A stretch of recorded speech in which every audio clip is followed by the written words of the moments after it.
Hebreus capítulo 11, versículo 17 ao 19. Acharam aí?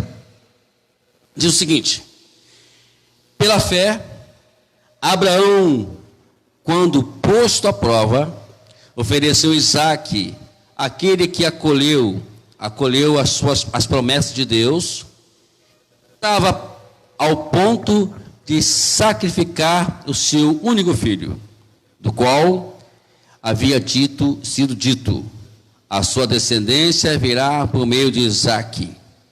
Abraão considerou que Deus era poderoso até para ressuscitar Isaque dentre os mortos, de onde também figuradamente o recebeu de volta. Amém? Pode sentar, queridos, em nome de Jesus. Hoje o tema que nós queremos pregar é: obediência gera confiança. Nós só vamos conquistar Deus se nós gerarmos confiança para Ele. Não é uma coisa muito simples. Tem pessoas que acham que entrar para o Evangelho hoje, amanhã já pode dizer que é um crentão, né? E na verdade não é assim que funciona o negócio. Eu sempre falo que quando as pessoas elas se autotilam, né? Faz um título dizer que eu sou forte, é na hora que eles caem, é na hora que eles Deus mostra para eles exatamente que eles não são o que eles falam que são. Até uma vez, antes de Jesus ser crucificado, Pedro disse que não negaria Jesus de hipótese alguma. Não, eu estou contigo, eu morrerei contigo. Ele falou isso. Jesus olha para Pedro e disse: olha, hoje mesmo, nesta noite, antes que o galo cante 2 vezes, tu me negarás 3 vezes.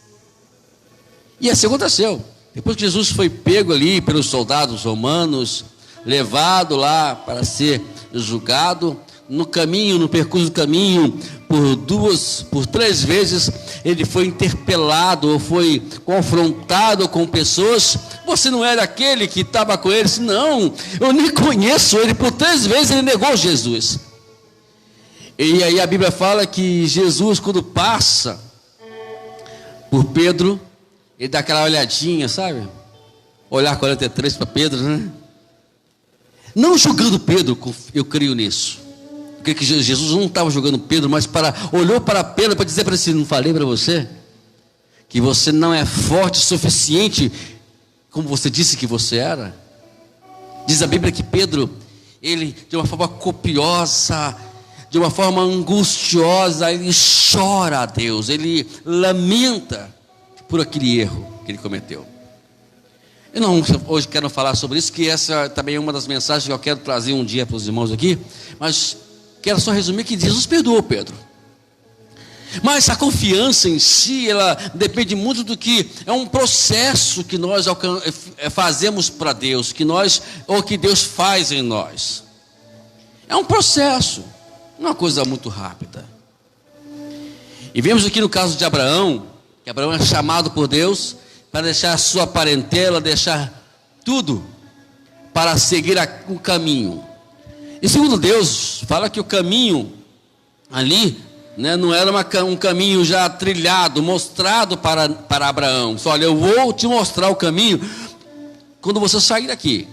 E Abraão, ele de uma forma confiante, ele saiu para poder seguir a ordem de Deus. E Deus faz a promessa a Abraão, diz para ele: olha, eu vou mudar a tua história. Você será chefe de uma grande nação. Em ti começará uma grande nação. E toda nação começa com um filho. Sem filho não tem posteridade, não tem sequência, né, da descendência. Sempre a descendência vem em intermédio do filho. Todos nós aqui temos filhos e sabemos que eles são a nossa descendência, eles que vão dar continuidade ao seu nome. E para que em Abraão desse continuidade ao seu nome, ele deveria ter um filho. No percurso do caminho, todos nós sabemos que ele cometeu um erro em ter Ismael, mas a promessa de Deus estava justamente sobre Isaque. Era ele que Deus ia firmar a promessa. E vemos ali que Deus faz esta promessa para Deus, disse, olha, é intermédio de você, Abraão. Ele até interroga Deus, ou melhor, até questiona Deus, dizendo que era praticamente impossível que ele tivesse filho, porque Sara já passou nos seus dias de dar à luz, e ele já era velho. Abraão tinha 100 anos de idade. Mas Deus disse, de ti eu farei uma grande nação e te abençoarei. O teu nome vai estar famoso por todo mundo. Às vezes nós perguntamos como é que um nome se torna famoso. Pelo seu sacrifício. Porque não existe sacrifício, não existe promessa, ou melhor, as promessas só vão se cumprir quando nós fazermos algum tipo de sacrifício. Não existe confiança sem isso. Quantos de nós, às vezes, pessoas que eu conheço, que a gente conhece, que querem exercitar alguma coisa, ou querem ser alguma coisa, mas esquece do sacrifício. Por exemplo, um pai de família. Como é que você vai dizer que aquele homem, ele é um grande pai de família, um homem responsável pelo seu sacrifício? A sua esposa vai ver isso nele, os seus filhos vão ver isso nele. Isso vai gerar uma confiança grande na parte dos seus filhos. Eu confio no meu pai, eu confio na minha mãe, porque eles fazem sacrifício por nós. Eu vejo isso pela minha esposa, que faz sacrifício pelas suas filhas, pelos seus netos, né? Eu vejo o irmão Marcos trabalhando incansavelmente, né, Marcos? Porque quando os seus filhos, eu creio que olham para você, ele olha para você com confiança. Não, eu posso confiar no meu pai, porque meu pai, ele está aqui se sacrificando em favor da nossa família. Isso gera confiança. A obediência, ela sempre vai trazer ao lado dela o sacrifício. Lembra de Jesus? O que fez Jesus vir a esta terra? É um grande sacrifício. Irmãos, imagine só, ele largar toda a sua glória para vir a esta terra, se encarnar num ser humano. Isso é um sacrifício. Ele foi até o Calvário, e lembrando que essa ida dele até o Calvário foi um sacrifício enorme, porque até mesmo antes o diabo queria que ele não fosse. Todos nós somos medidos, amados, pelo que nós sacrificamos. Não adianta você querer ser uma pessoa boa, uma pessoa que fala bem, que se expressa bem, até a pessoa caridosa. Os fariseus, a diferença de Jesus para os fariseus justamente se ditou ali no seu sacrifício. Os fariseus não faziam sacrifício nenhum, só falavam, só oravam, e hoje em dia, até minha esposa esse dia estava, eu não estou aqui criticando quem grava as suas lives de oração, mas eu acho meio incomum, fora do normal, alguém ficar gravando oração. Oração se grava, oração se faz, né? Oração se faz é em secreto, diz a Bíblia. Oração é em secreto, viu? E em secreto é que vem a recompensa. Não tem aquela coisa? Você olha para uma obra como essa aqui, meu Marco está aqui, que ele já conhece a obra, que foi ele que fez. Mas para nós que não vimos a construção desta obra, nós vamos achar mais tarde, é claro, né, Marco? Ela vai estar linda, maravilhosa, né? Bonita. E estaremos aqui, né, sempre mostrando não para a glória nossa, mas para a glória de Deus.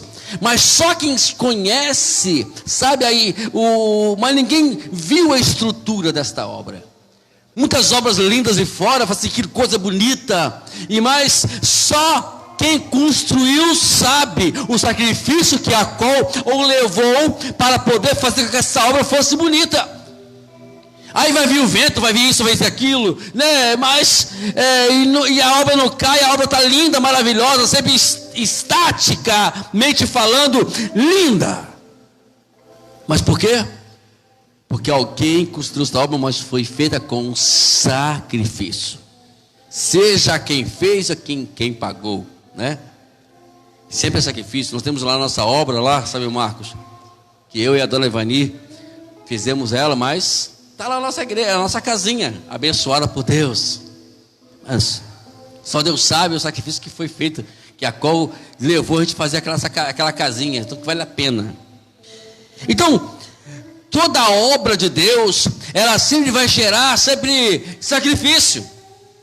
Mas aqui nesse caso de Abraão, fez com que ele levasse, né, e fosse obediente a um ponto aqui, outro ponto ali, até que Deus, né, fizesse a obra dele. Não existe obediência sem que haja sacrifício, repito isso. Não existe obediência, e a obediência, ela sempre vai gerar confiança. Como é que a gente vai confiar em alguma coisa? Como é que nós vamos ser confiantes em alguma coisa?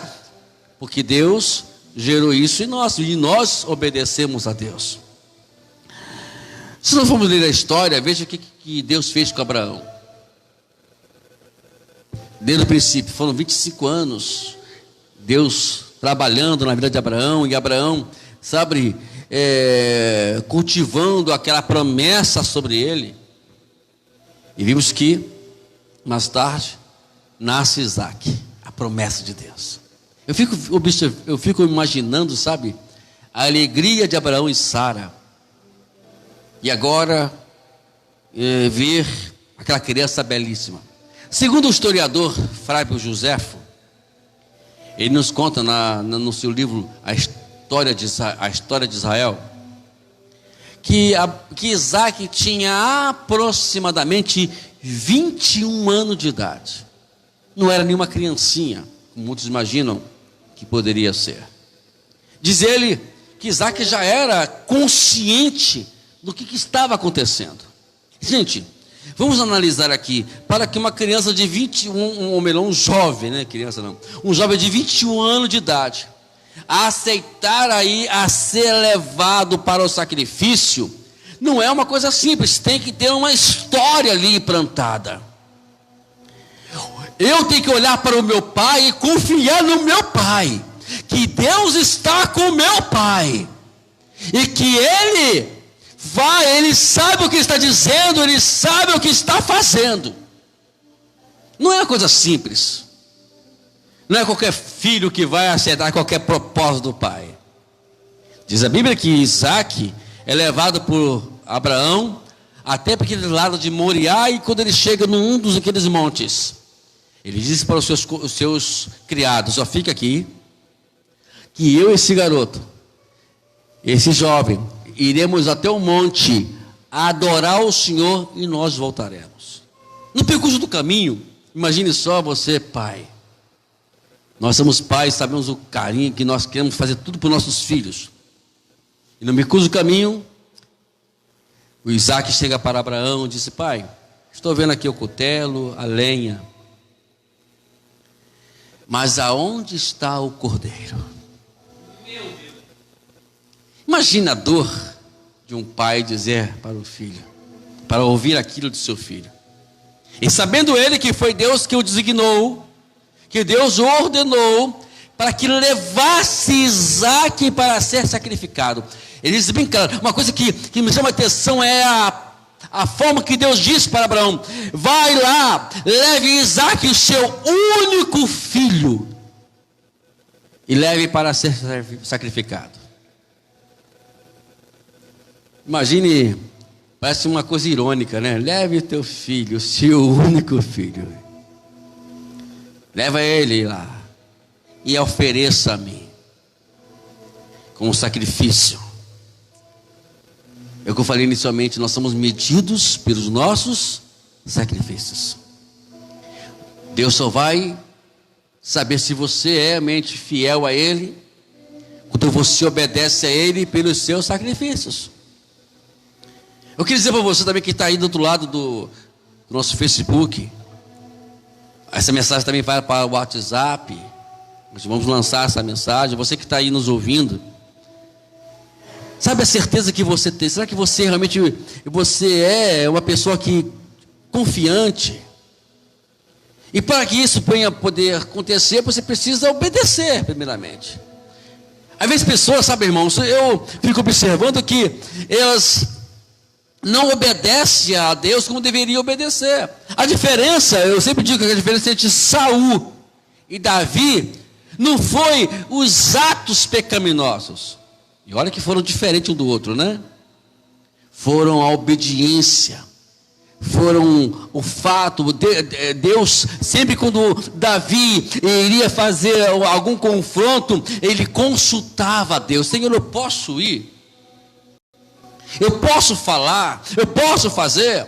E quando a Davi, ele às vezes atropelava alguns princípios de Deus, alguns preceitos de Deus, ele era penalizado por isso, mas ele não reclamava. Disse: Senhor, me perdoa, eu sei que eu errei. Ele reconhecia, ele não colocava a culpa em Joabe, ele não colocou a culpa em Betseba, não colocou a culpa em ninguém.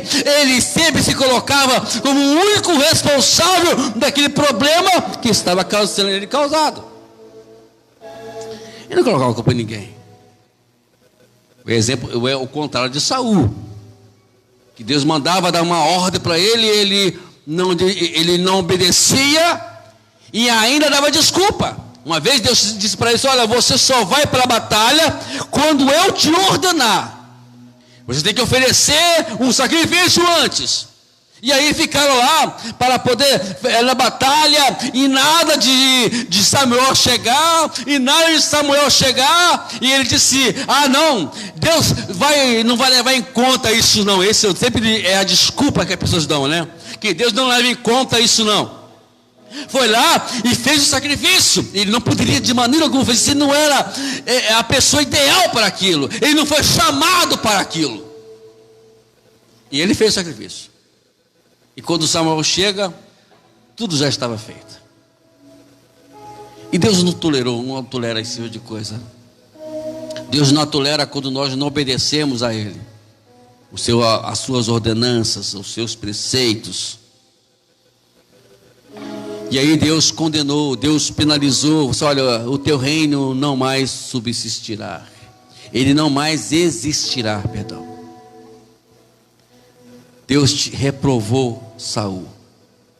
E às vezes nós somos reprovados porque nós não queremos obedecer a Deus como deveríamos obedecer. A confiança que a gente vai adquirir naquilo que Deus colocou em nossas mãos, não é, sabe, irmãos, Deus não está colocando qualquer coisa nas mãos de vocês, nas nossas mãos. Ele está colocando em jogo o reino dele e o nome dele. Imagine só você emprestar o teu nome para que alguém venha a tirar um crédito. Imagine só, irmão Marcos, irmão Júnior, você empresta o teu nome. Como é que você ficaria se alguém sujar o teu nome? E ficar feliz? Poxa vida, fiquei feliz. Não, todos nós iríamos ficar, nós iríamos ficar insatisfeitos com aquilo, não é verdade? E assim Deus também. Deus não está entregando o teu reino mas para que a gente venha tomar posse do reino dele, precisamos gerar nisso confiança. E a única forma disso é obedecer a ele. Deus vai fazer teste com cada um de nós, como fez comigo. Irmãos, para eu ser pastor hoje, Deus fez muito teste, irmão. Não foi somente um teste, não. Foram vários testes. Eu fico vendo aí uma turma de gente querendo abrir igrejas, abrir ministérios, mas nunca foram pessoas que fizeram nenhum sequer um sacrifício para Deus. Não gera confiança. Aí você vê um caminhão de bobagens que as pessoas pregam aí fora, mas liturgias meia doida. Quando o nosso irmão Silva, que nos antecipou, falou assim: a sua igreja é fria, não tem profecia. Não é isso, meu Silva, que fala para você? Aí começam a criar várias coisas para poder chamar a atenção do povo, esquecendo que quem convence o homem do pecado, da justiça e do juízo é somente o Espírito Santo. E para termos o Espírito Santo, precisamos está em obediência ao Senhor. E vejamos que Deus, Ele confiou em Abraão uma grande obra. Gente, é pai de uma grande nação. E hoje ele é a referência de tudo aquilo que nós imaginamos, o que é crer em Deus, que é acreditar em Deus. Hoje tem uma nação inteira que vive em função de um sacrifício de um homem. Tem ideia do que é isso, amados? Vocês não têm ideia do tamanho que é isso?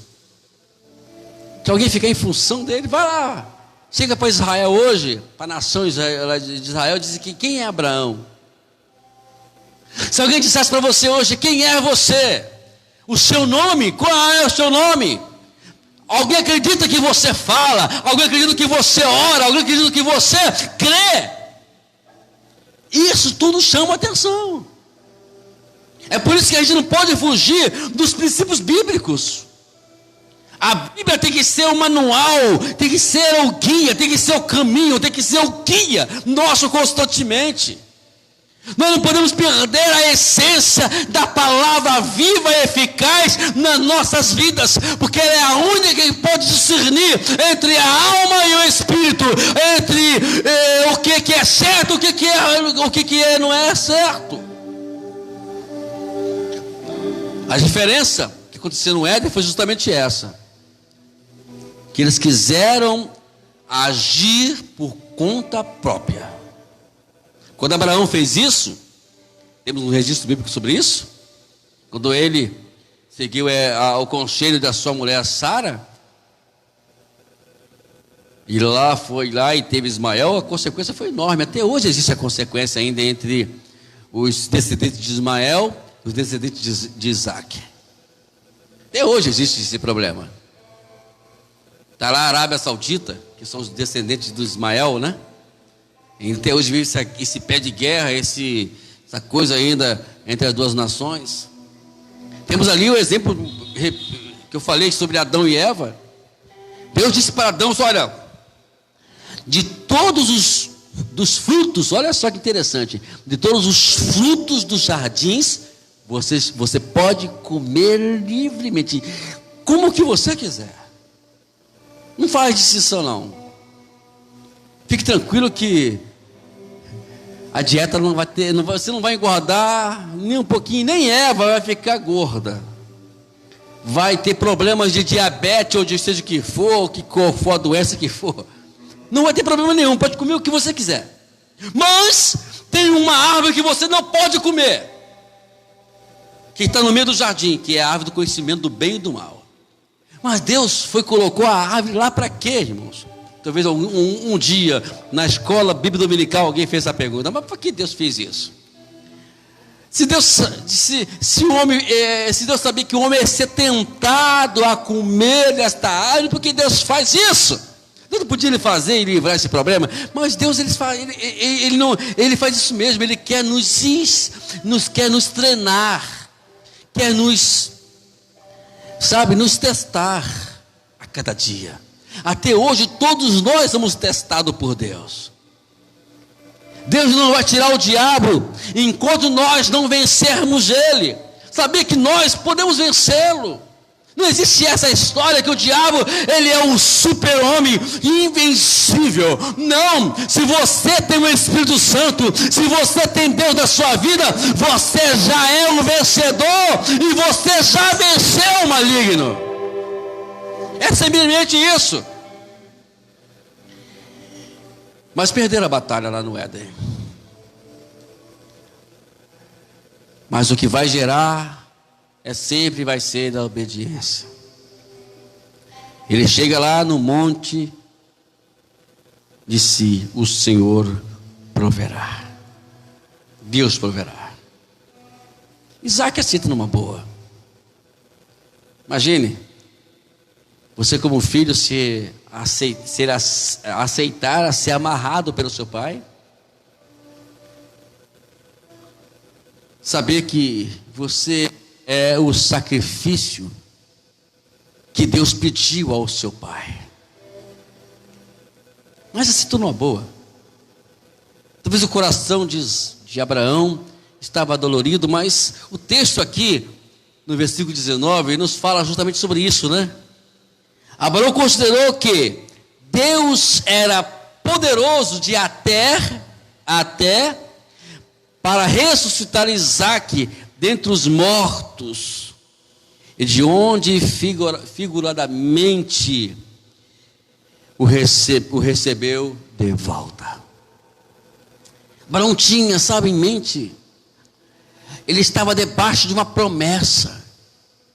Quem está debaixo da promessa de Deus pode ter certeza absoluta, meus queridos, que você pode continuar a obedecer a Deus sem se preocupar o que possa lhe acontecer. Ele tinha essa certeza no seu coração.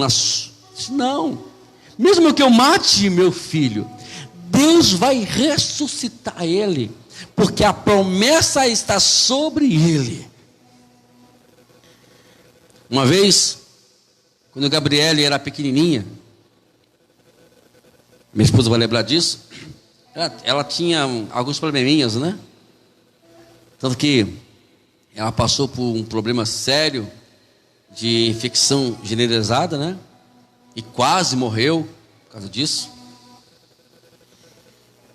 E ela começou a ter alguns probleminhas e disse para minha esposa: olha, fique tranquila, filha, tem uma promessa sobre essa menina. Se ela não morreu até hoje, é porque Deus tem uma promessa sobre a vida dela. E toda vez que ela ficar doente, sabe como é que é mãe, né? Está aqui, os irmãos sabem disso, né, irmão Marcos? Irmão Marco não, irmão Marco, irmão Júnior.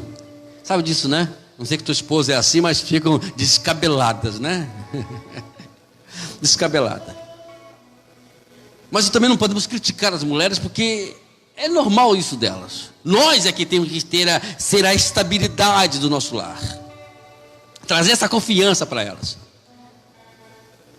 E aí eu sempre disse: não, calma. Eu orava pela minha filha e Deus abençoava. E hoje minha filha está com a sua plena saúde, mãe de dois filhos maravilhosos.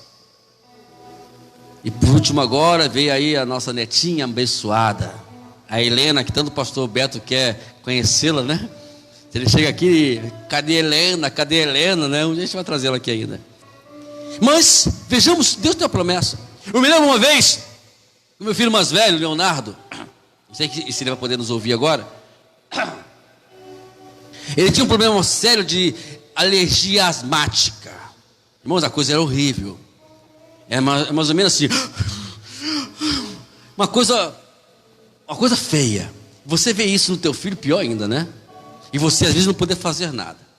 Eu me lembro uma vez que ele estava desesperado e a mãe dele desesperada. E eu tinha vindo nós morávamos na época em Minas Gerais e vimos para Itaguaí. Eu vim para Itaguaí. Quando eu cheguei lá, meu filho estava naquela situação difícil. E quando eu cheguei lá, só via o olho do meu filho já estava acabado já, fisicamente. Tinha 1 ano e pouco de idade nessa época. Eu dobrei os joelhos e falei assim: meus irmãos, orei, Senhor, ele não está aqui apenas porque eu quero que ele esteja. Ele está aqui porque o Senhor trouxe a esse mundo. Se for para ver meu filho dessa forma, então leve meu filho. É tudo falar isso, né? Mas falei: leve meu filho, Senhor. Mas se o Senhor tem uma obra na vida desse menino, o Senhor vai agora curar ele hoje. Curar ele hoje. Levantei, me arrumei, fui para o culto que tinha à noite naquele dia. Eu ia pregar naquela, ia pregar naquela noite. E quando antes do irmão nos passar a palavra, o Espírito Santo falou no meu ouvido assim: diga para a minha igreja que o teu filho está curado. Eu lembro, antes de pregar, eu disse: eu queria comunicar à igreja antes que eu pregue, trazer a palavra. Eu quero dizer para os irmãos que o Espírito Santo me disse agora que o meu filho está curado. Irmãos, nunca mais Leonardo teve mais bronquite asmática. Ele é só meio doidinho, né? Meu filho, um dia vocês vão conhecer ele, não bate muito na cabeça não. Mas só ficou esse probleminha na cabeça que ele é meio maluquinho. Mas o restante, tirando fora disso, né? Ele é um menino saudável, cheio de saúde. Então nós temos que crer nisso. Não é simplesmente dizermos que cremos, nós temos que acreditar. Se existe uma promessa sobre a sua família, creia que Deus é com vocês. Eu disse para o meu genro uma vez, estávamos de carro, no meio de toda aquela pandemia maluca, tantas coisas, tantas situações difíceis, tantas tristezas, tantas amarguras, diante daquele problema de muitas famílias sofrendo. Eu disse para ele, olha, você está no pacote, tá? Da promessa que Deus tem sobre a minha família, que nada lhes acontecerá. Eu fiz isso para ele. Vai lá, irmãos. Está todo mundo com saúde, todo mundo forte. Esses dias mesmo agora atrás, estavam lá vivendo um momento difícil, né? Um das crianças que a minha esposa olha, foi internado por problema de princípio de pneumonia, ele não podia respirar direito, nós fizemos um clamor ao Senhor, e ele também, e eu creio que todos aqueles que entram também na minha casa, estão também entrando debaixo da promessa de Deus. Está em casa, já abençoado e curado pelo poder do nome de Jesus. Então você ministra. Uma vez eu falei para minha filha era pequenininha, eu estava lembrando, peguei a minha netinha no colo, eu lembrei disso, né?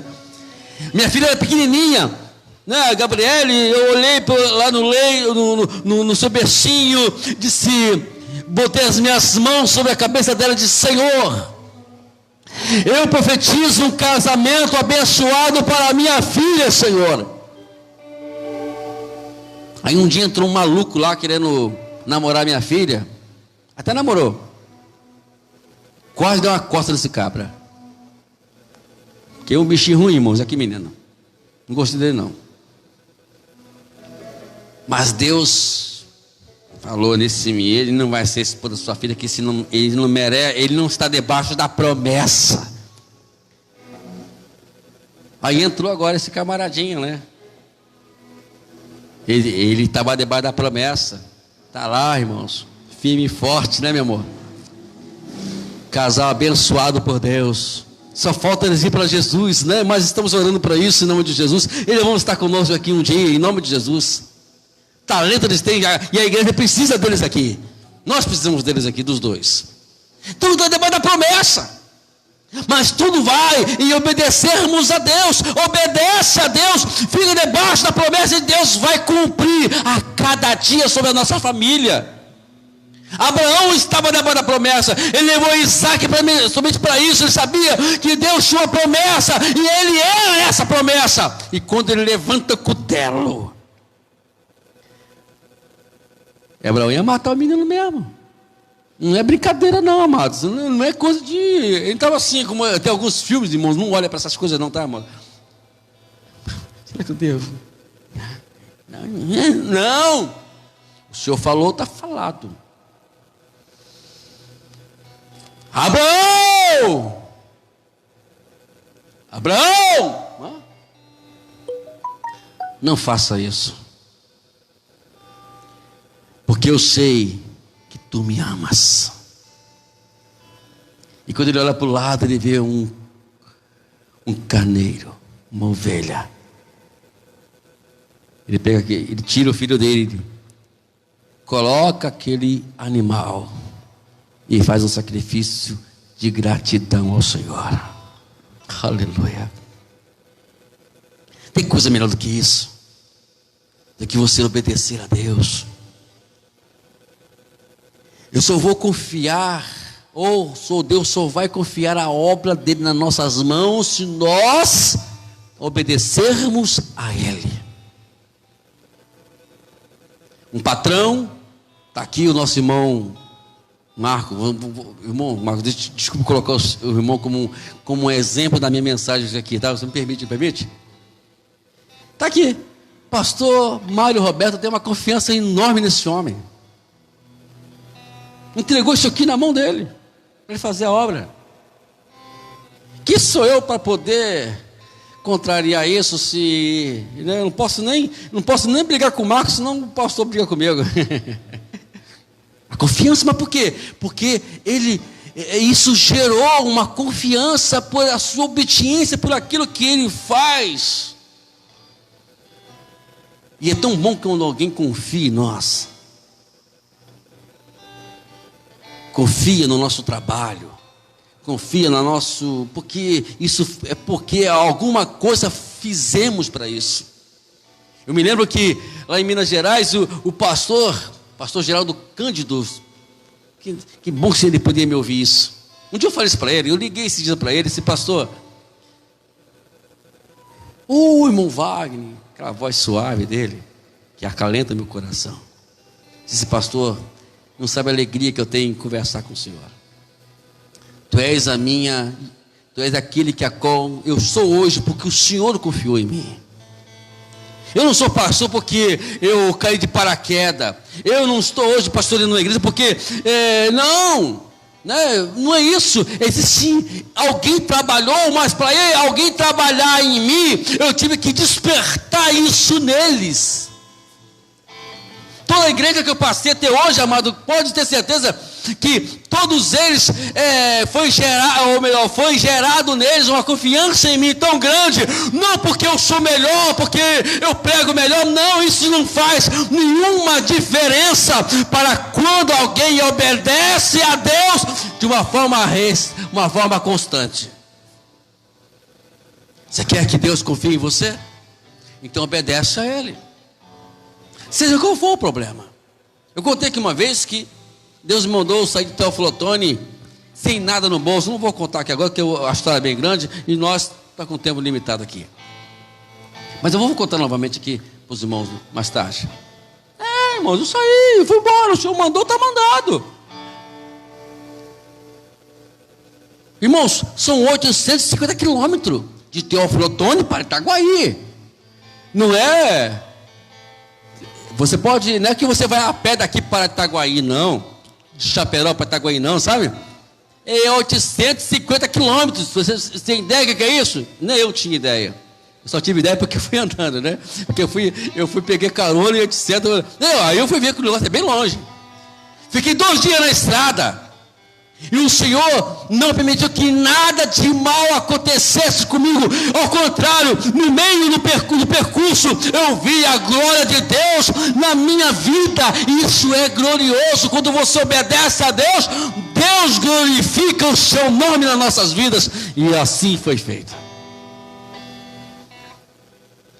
A jornada de Abraão foi longa, mas Deus recompensou a sua jornada, porque ele foi obediente.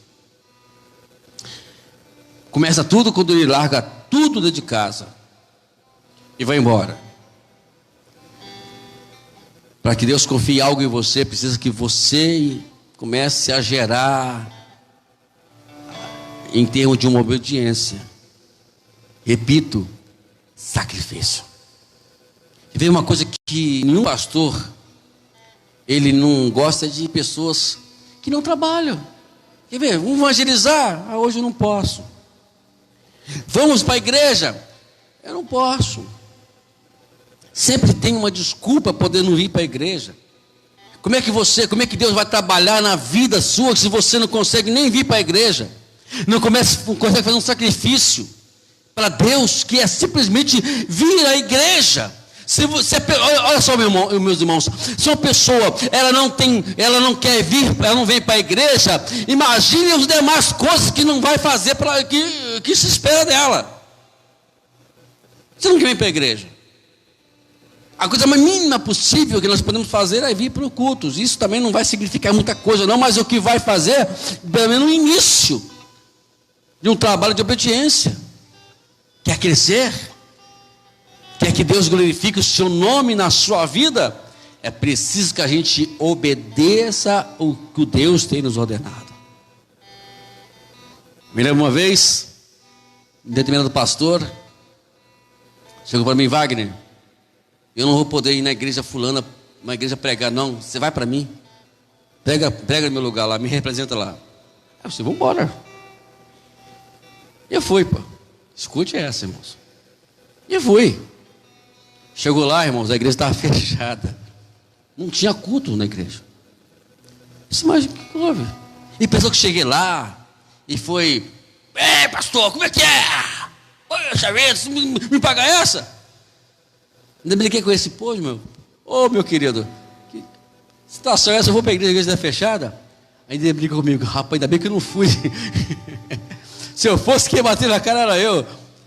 Se eu sem vergonha, quer dizer que eu posso, tudo da brincadeira. Sim, estresse.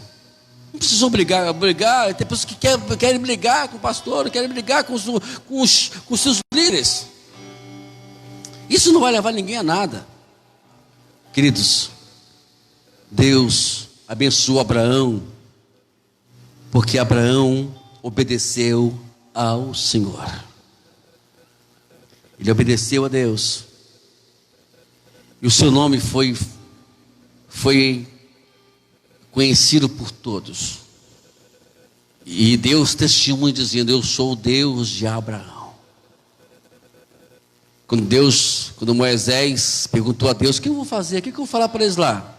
Diga ao meu povo que o Deus de Abraão, de Isaac e de Jacó o enviou para lá. Então quando chegar lá, esses três nomes tinham poder, meu irmão. Eu estou aqui em nome de o Deus de Abraão, de Isaac e de Jacó. Opa, então você é dos nossos. É isso que chama a atenção de Deus. Você quer chamar a atenção de Deus? Como a criança chama a atenção de Deus fazendo arte. Mas para Deus só chama atenção quando você obedece a Ele. E não vem enganar Deus, não. Deus vai testar você, o seu sacrifício. O que você pode fazer para a obra dele? Hoje eu tenho carro. Graças a Deus por isso. Louvado seja o nome do Senhor. Mas uns anos atrás não tinha carro, não. Eu me lembro aqui, né, meu amor? Era na bicicleta. Hoje eu não consigo mais carregar ninguém na bicicleta, né? Hoje eu estou ruim de carregar alguém de bicicleta, mas naquela época era bicicleta. Ia a pé, botava a Gabriela no colo, sabe? Que bichinha magrinha, mas bichinha pesava. E nós fomos lá, ia para a igreja, não faltava culto não, minha filha. Não faltava culto não. Nós nunca faltamos culto por causa de criança. E graças a Deus, ela estava lá firme e forte. Foi criada na igreja. Hoje nós temos carro, hoje nós podemos ficar mais tranquilos, né? E eu pastoreava a igreja, eu só fui ter carro em 2016. Estamos em 2023 hoje. Meu primeiro carro foi no final de 2016. Não foi isso? E Deus nos abençoou. Deus quer medir você. Eu fico vendo uma turma de pastores que querem fazer as coisas de qualquer maneira, mas não faz sacrifício pelas vidas que estão ao cura. Eu já fui quase morto porque alguém queria me matar justamente porque eu fui defender uma ovelha. Você que ficou preocupado, irmão Marcos. Ficou desesperada, pensando que o cara ia matar mesmo. Disse, não, cara, tranquilo, tem promessa na minha vida, que não vai fazer nada comigo não. Fique tranquilo, não tem medo dele não. Não tem não. E eu realmente não tinha nem não. E a hora que era um negão, estava atrás de mim, né? Eu magrinho, né? Imagina agora, um soco dele já me matava, né? Mas ele olhava para mim com ódio, irmão Júnior. Tinha que não ter, você viu alguém olhando com ódio? Era ele. Ele já me matava com o olho dele já.